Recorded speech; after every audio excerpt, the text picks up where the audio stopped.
Nobody, too, seems to be proof, as if we needed it, that you can always go dumber. The first Nobody took the old chestnut of the ordinary chap with a superhero secret identity to its logical extreme. None more ordinary, none more super. Itself, it was a knockoff of the same team's John Wick movies, where at least the ordinary chap started out looking like Keanu Reeves. I've come to terms with the fact that you don't have an average job. You guys having fun at the convention? In all these films, our hero, in the case of Nobody, Hutch Mansell, played by perennial loser Bob Odenkirk, proves to have a particular set of skills, and once revealed, he spends the rest of the movie happily beating the crap out of everyone in front of him. So now Nobody 2. But we haven't seen you in months. What happened to your eye? Somebody fouled me at the game. What game? The one you missed.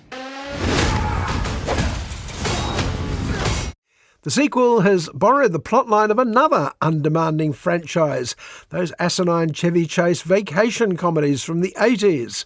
Hutch's wife Becca tells him all that time beating up bad guys has been at the expense of the family. Young Brady and Sammy, old Grandpa, they need a vacation. And summer break's just a few days away. We should do something. Strictly family time. Come on, kids. It can be an adventure.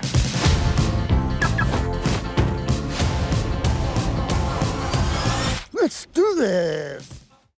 As an indication of the care and attention being lavished on Nobody 2, I'm talking about the trailer. The script seems to have been written in a weekend. They even include the same music used in National Lampoon's Vacation, Holiday Road.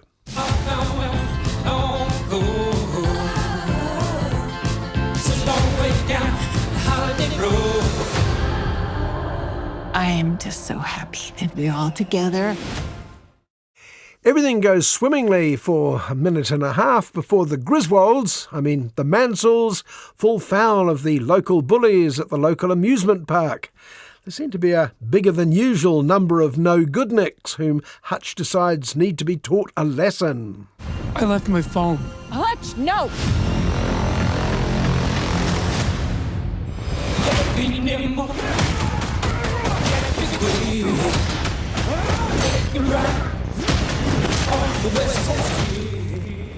Take that! However, even something as dramatically undernourished as Nobody 2 realises a bit more justification for any upcoming mayhem might be needed. On a whim, Hutch rings his boss back in undercover superhero HQ for some background intel. I think I stumbled into something. You're vacationing in an old bootlegging route, full of drugs, crooked cops, and one woman who controls it all. Oh my goodness, bootleggers, crooked cops and a female supervillain. Who can that be? Turns out it's Sharon Stone, no less, clearly lured in by the promise of a decent paycheck and not much heavy lifting. Shaz makes sure she's got plenty of hench people to throw their weight around. Find this nobody. Scorched earth. I just want a break. There's no way you were just some family man. And throwing weight around is what the Nobody franchise is all about. Like its predecessors, the John Wick films, it's been put together by stuntmen. The script for Nobody 2 is essentially 4 pages of dialogue, followed by 5 minutes of stunts. Repeat. Mostly people being thrown around various rooms.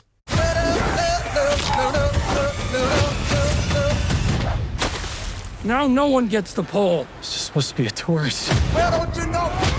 Well, don't you know? On vacation! Well, that's not quite fair. In that last scene, they were being thrown on and off a paddle boat in the shape of a rubber duck. It's very much the family version of John Wick. While there's maximum mayhem, they seem to have tried to keep the actual trickling blood to a minimum. At the start, at any rate. Who sent you? His better half. I'm here with my family. Making memories.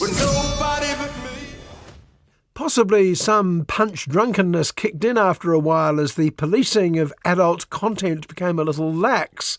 It was an indication of the Disney-level quality of the dialogue in the first half of Nobody 2 that it was almost a shock at the dropping of the occasional F-bomb later on. You didn't take your family there, did you?